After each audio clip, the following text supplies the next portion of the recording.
Hi, thank you for watching a new video blog. Today from Riga, Latvia. One major problem that I see in the Protestant church is the role of the pastor. Now before I start, let me say that I am not condemning anybody that is a Protestant. I've been a Protestant my whole life and I've had very good experiences in the church, also some negative, but overall, especially the first 20 years of my life were very positive because of the pastor. And that is what I want to emphasize, is that the role of the pastor can make or break a church.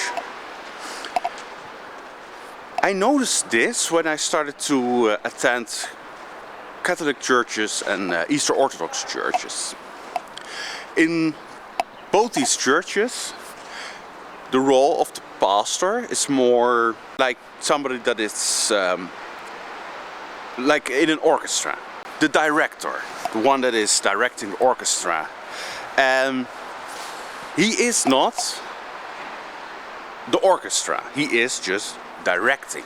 Now I started to notice this when I visited Catholic churches and Orthodox churches, and I saw that they have very limited time in preaching, especially in the Catholic church. They only have like 7 minutes speech, whilst I'm used to the Protestant church where they would have like a half an hour or 45 minutes, and even in between 7 minutes speech. Whilst I'm used to the Protestant church where they would have like a half an hour or 45 minutes, and even in between have little speeches. And like I say, if you have a good pastor, then it's uplifting, it makes you feel good, it's inspiring, but it's very personal, because I was a teacher, and I know that teachers are all different. You cannot really learn to be a certain teacher. I remember that there were teachers that were just humorous. They could use their humor to educate children.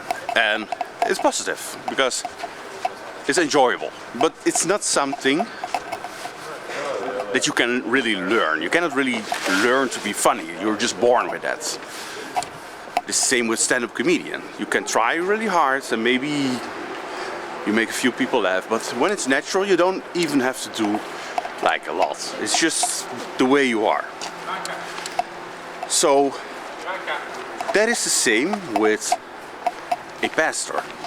He can make or break the service and the church. And say the first 20 years of my life, there were two pastors. One was extremely good, the other one was fairly good, but they were good. They were good pastors, and I would love to listen to them. And I look up to them, I learned from them. They were good leaders. And you cannot really learn that. It's like I say, it's something that you have naturally or not. And this is, especially in the evangelical church, becoming more prominent. The role of the pastor defines the direction of the church, but also the way of thinking of the church, the direction in belief. And what I notice also is that it can lead to abuse of power into a church. When the role of the pastor is that important, it can lead to abuse of power. And it can also be used to mistreat people. If a pastor, for example, the last pastor that I had in the Protestant church, he was not a really good pastor. Sorry to say, I didn't like him. And he scared away so many people from that particular church that eventually there were just a few people left. And there were only people left that really followed his doctrines, his way of thinking, his doctrines, his way of thinking, his way of preaching. But most have already left. And he was also not a very good shepherd. He didn't really bother to have meetings with elderly people that were alone. He thought that it was not really part of his job. Well, I think it is. And I didn't see really this behavior, this more egotistical behavior in Catholic churches. I found the priests humble because they were just a director. They weren't the orchestra. And in the Protestant church, most of the times, a pastor becomes the whole orchestra. He wants to decide everything. And some are really good at it. I actually realize now how difficult it is to be a good pastor, because you have to be good in so many fields.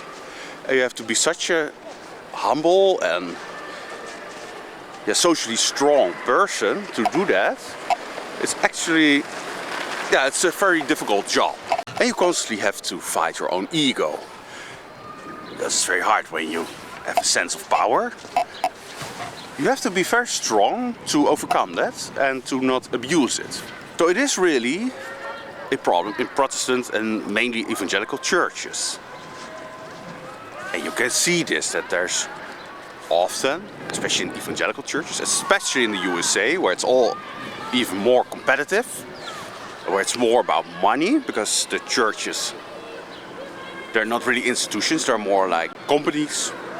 They have to generate money, they have to generate income.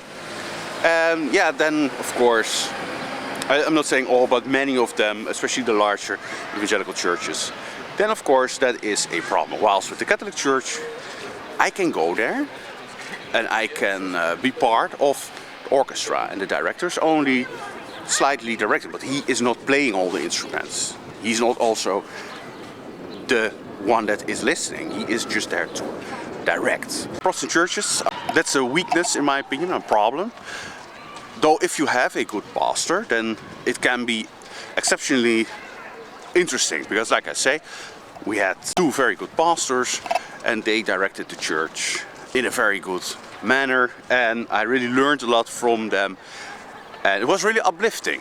But I realized later that it's very exceptional, because when we had a pastor that wasn't really that good, I also left and I went to different Protestant churches, and I noticed that the personality of the pastor is very important. And I went to church and I was just bored, because they were boring personalities. Or they were preaching things that I wouldn't agree on. It's very personal. It's their version of the religion of Christianity. And this is what I noticed when I went to Orthodox and Catholic churches, that part is, it's not that important. You don't really hear about a famous priest from an Orthodox or a Catholic church that is making millions and is preaching everywhere. They learn more to be humble, and that is what I like. And in Protestant church, it's more depending on the character, the person itself. They have to be humble, and otherwise they can have more freedom to do their way. So that was it for today. From Riga, Latvia, I say thank you for watching. I'll see you next time.